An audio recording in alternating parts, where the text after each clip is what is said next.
The first hint of dawn barely kissed the stable roof, but I was already there, the familiar scent of hay and horse warming my nose. My name is Jocelyn, and at 21, my routine with Athena was the one constant in a life that often felt like shifting sand.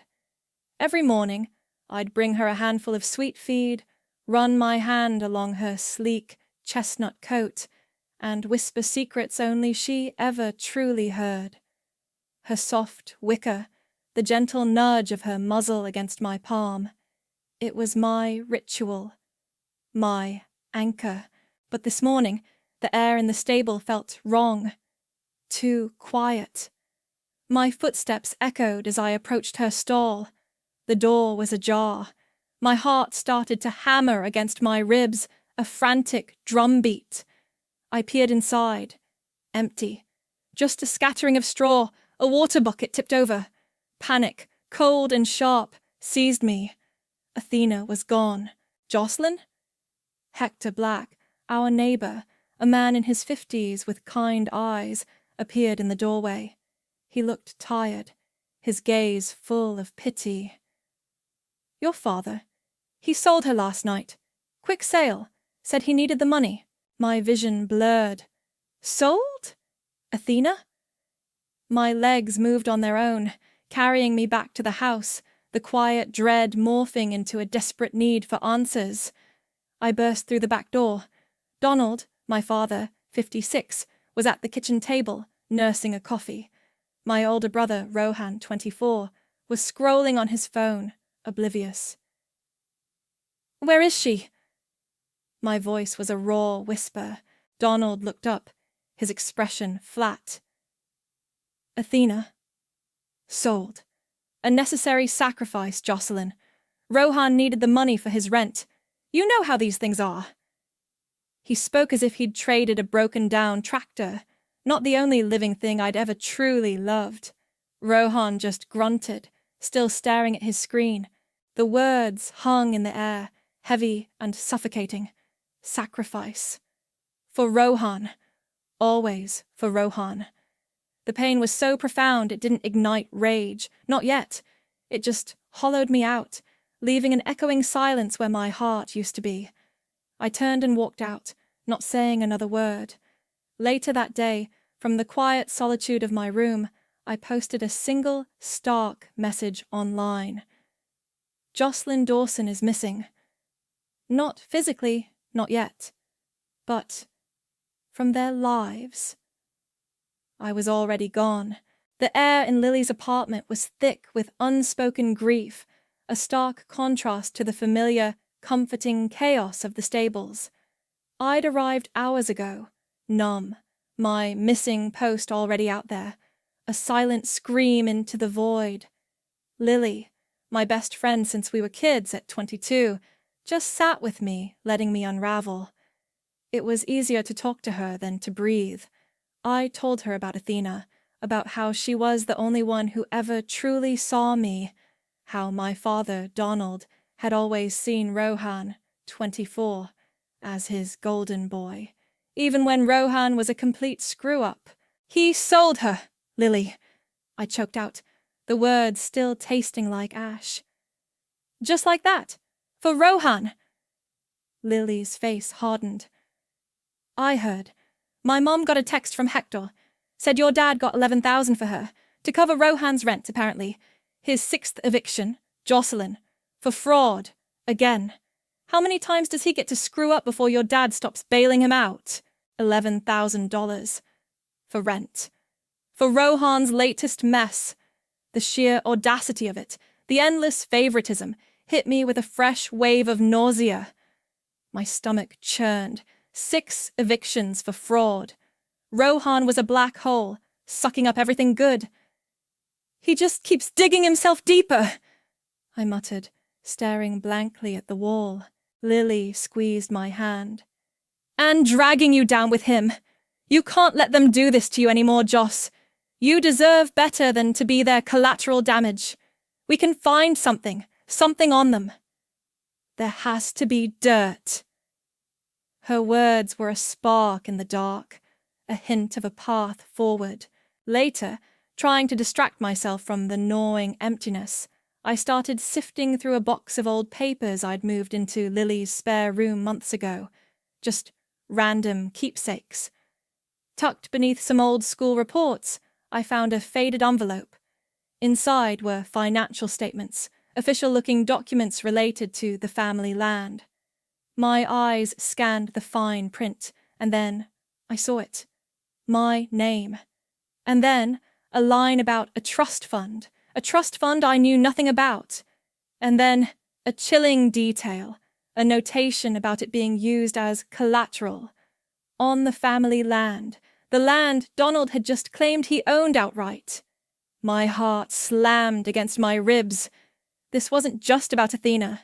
This was deeper. Much, much deeper.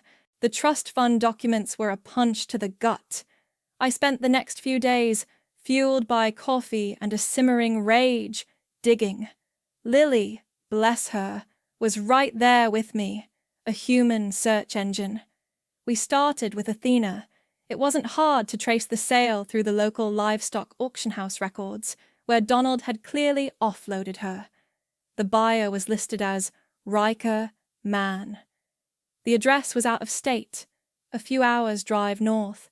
Okay, so we know where she is, Lily said, tapping the printout. Now, what about this trust fund mess?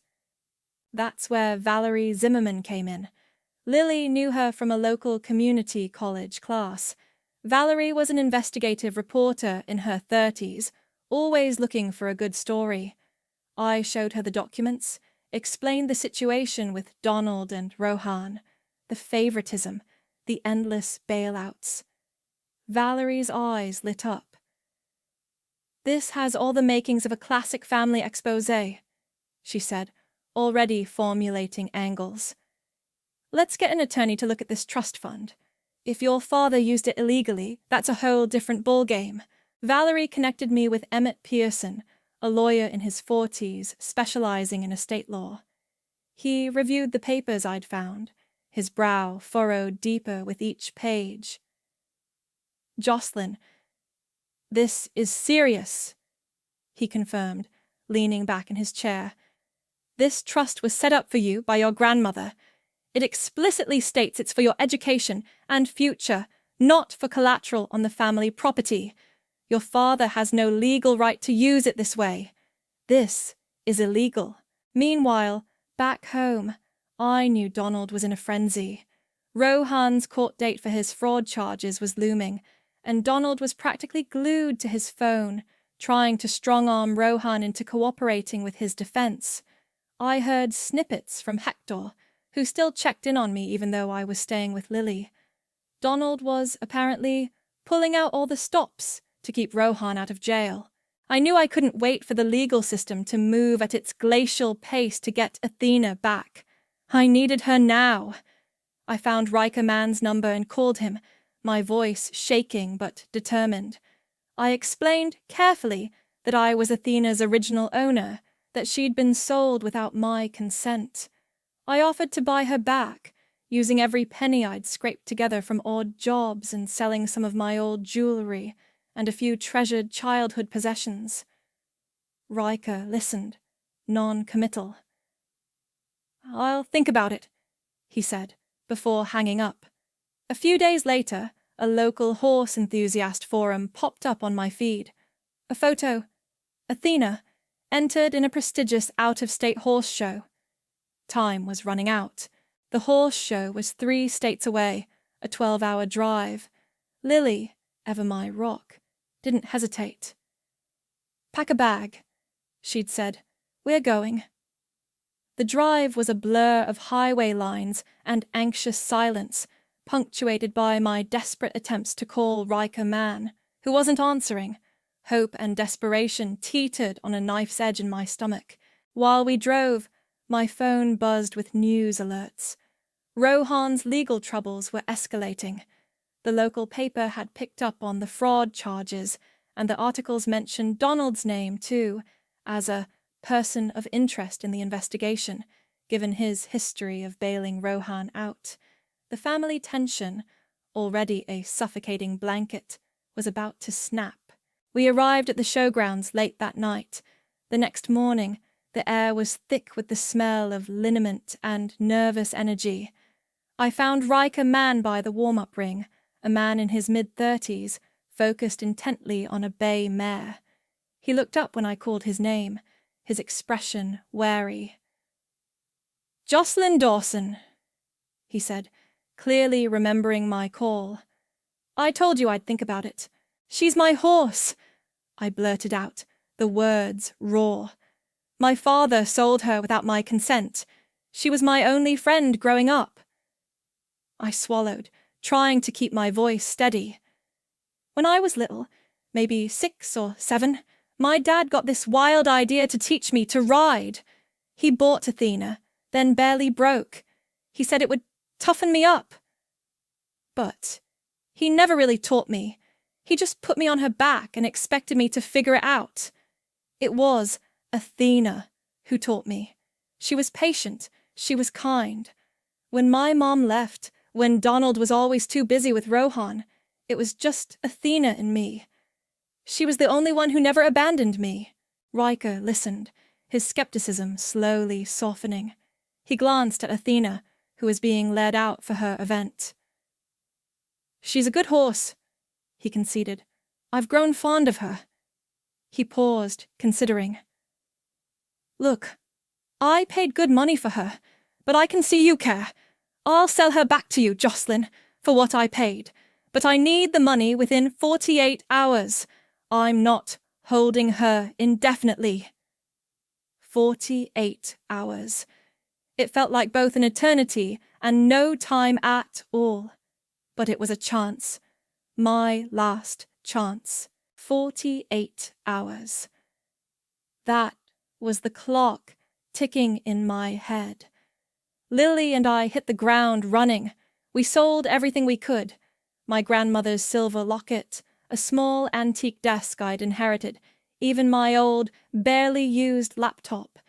Anything that wasn't strictly necessary, anything that could be converted into cash. It was a desperate scramble, but with each sale, the pile of money grew, slowly, agonizingly. "This is it, Joss," Lily said, counting out a stack of bills. "We're almost there." In between selling my meager possessions, I called Emmett Pearson, the lawyer. I told him about Riker's offer and the urgency.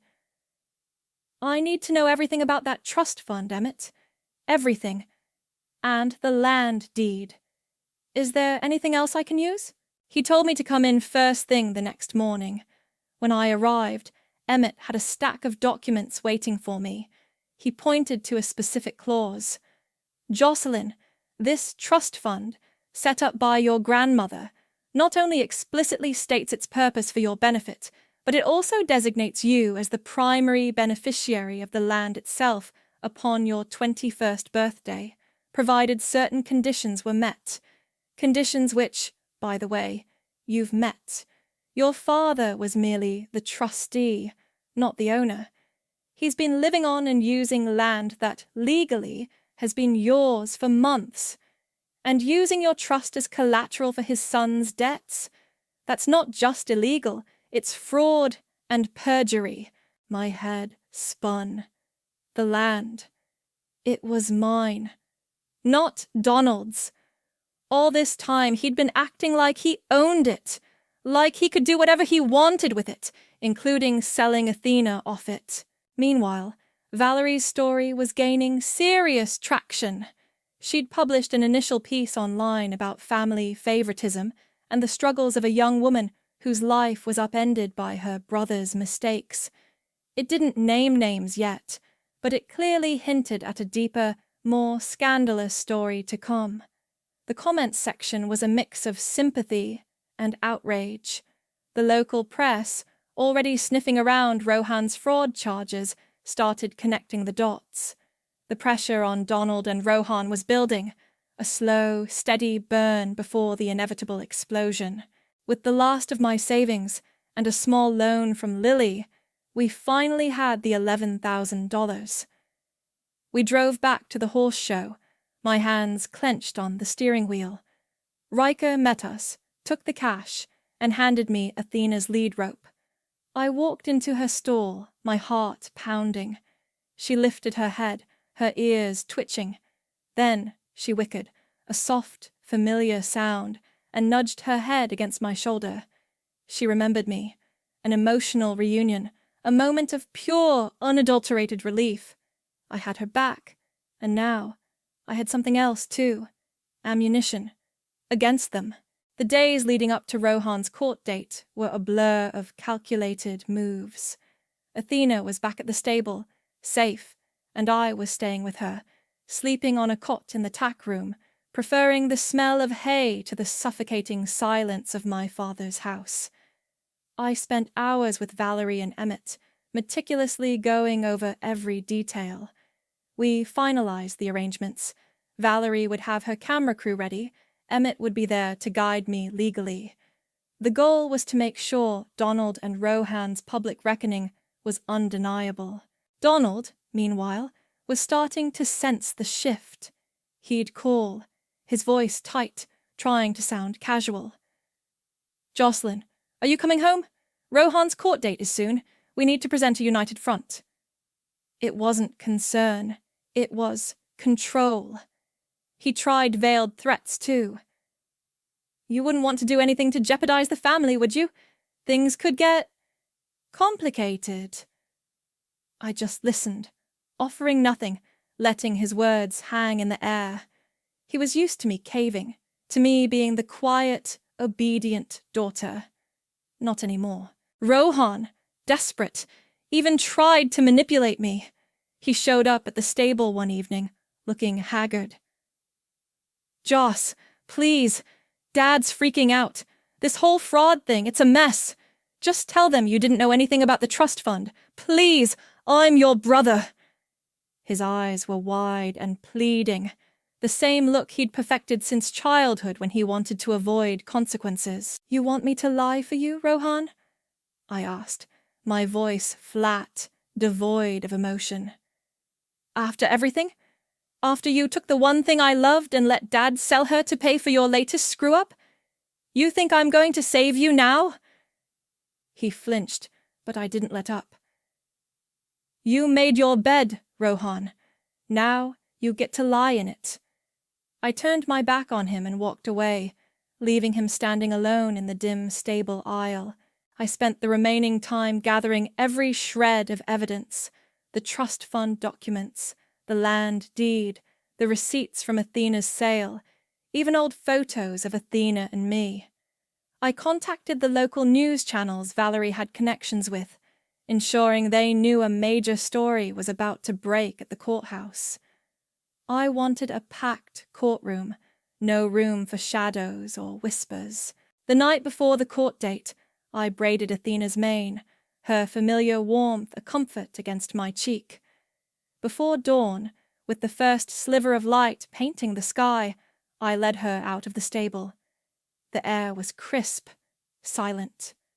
I mounted her, the familiar feel of her strong back beneath me. We rode towards town, towards the courthouse, towards the end of one life and the beginning of another. The storm was coming, and I was riding right to its eye. The courthouse square was already buzzing when Athena and I arrived. News vans were parked haphazardly, their satellite dishes pointed skyward. Reporters huddled, microphones in hand. I dismounted, my boots hitting the pavement with a decisive thud.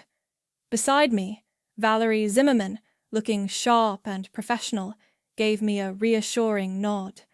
Emmett Pearson, my lawyer, stood a few paces behind her, a briefcase clutched in his hand. The cameras flashed, a blinding assault, but I held my gaze steady, scanning the crowd. Inside, the courtroom was packed. Every seat was taken, and people lined the walls. Donald and Rohan were already there, seated at the defense table, looking pale and nervous.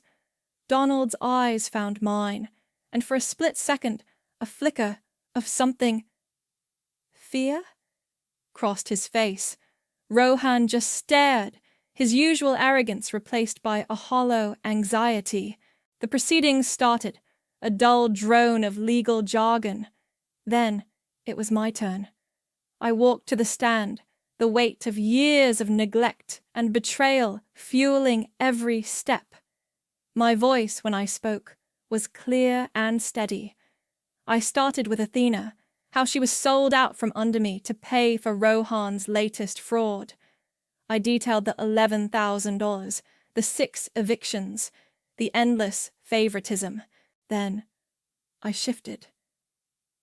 "But that wasn't the only betrayal," I said, my voice rising slightly, cutting through the courtroom's hushed tension. My father, Donald Dawson, illegally used my trust fund, a fund established by my grandmother for my future, as collateral for the family land that, legally, is not even his. Emmett stepped forward, holding up a document. "Your Honor, we have here the original deed to the Dawson property, clearly stating Jocelyn Dawson as the primary beneficiary upon her 21st birthday. Mr. Donald Dawson has been living on and claiming ownership of land that legally belongs to his daughter, and has committed fraud by using her trust fund as collateral for his son's debts." A murmur rippled through the courtroom. Reporters started scribbling furiously. Donald's face went ashen. Rohan slumped in his chair. "Furthermore," I continued, my gaze fixed on Donald, "this isn't just about money or land. It's about a pattern of deceit, of prioritizing one child over the other, of breaking trust again and again." The courtroom erupted. Reporters surged forward, shouting questions. Donald sprang to his feet, his face contorted in a mask of rage. "You'll regret this, Jocelyn," he snarled, his voice echoing through the chaos. But his words, once so powerful, now held no sway. I met his furious gaze, and for the first time in my life, I felt a profound, undeniable sense of catharsis. The power was mine. The aftermath was swift and brutal for Donald and Rohan. The news coverage exploded. Donald was immediately under investigation for fraud and perjury, the land deed and my trust fund documents serving as irrefutable proof. Rohan's court case, already precarious, now had the added weight of public scrutiny and his father's complicity. The united front Donald had desperately wanted was shattered, replaced by a public spectacle of their undoing. Their reputations, once carefully maintained within our small community, imploded. For me, the cost of vengeance was clear. My family, as I knew it, was gone. The strained, dysfunctional ties were severed, irrevocably. There was no going back, no pretending we could ever be whole again. But with that loss came a profound sense of liberation. The constant pressure of their expectations, the emotional neglect, the endless favoritism. It was all lifted. My old life, defined by their shadows, was over. The land, legally mine, became my sanctuary. Athena and I moved back to the property, not into the house, but into a small, renovated cabin near the stables. It was a simple life, but it was mine, built on my terms. Lily, true to her word, remained my steadfast friend, visiting often, her presence a comforting reminder that not all bonds were easily broken. Valerie, the reporter, and Emmett, the lawyer, continued to be part of my extended support system, their professional respect morphing into genuine camaraderie. I spent my days working the land, caring for Athena, and slowly, painstakingly, rebuilding myself. The need for validation, for my father's approval, that had haunted me for so long, had finally evaporated. My heart, once bruised and vulnerable, had hardened, not into bitterness, but into resilience. I had faced them, exposed their lies, and emerged stronger. One crisp autumn morning, I rode Athena through the fields, the wind in my hair, the familiar rhythm of her hooves a steady beat beneath me. The land stretched out, vast and silent, now truly mine. I looked back at the empty house in the distance, a relic of a past I no longer inhabited. I tightened my grip on the reins, my gaze fixed on the horizon.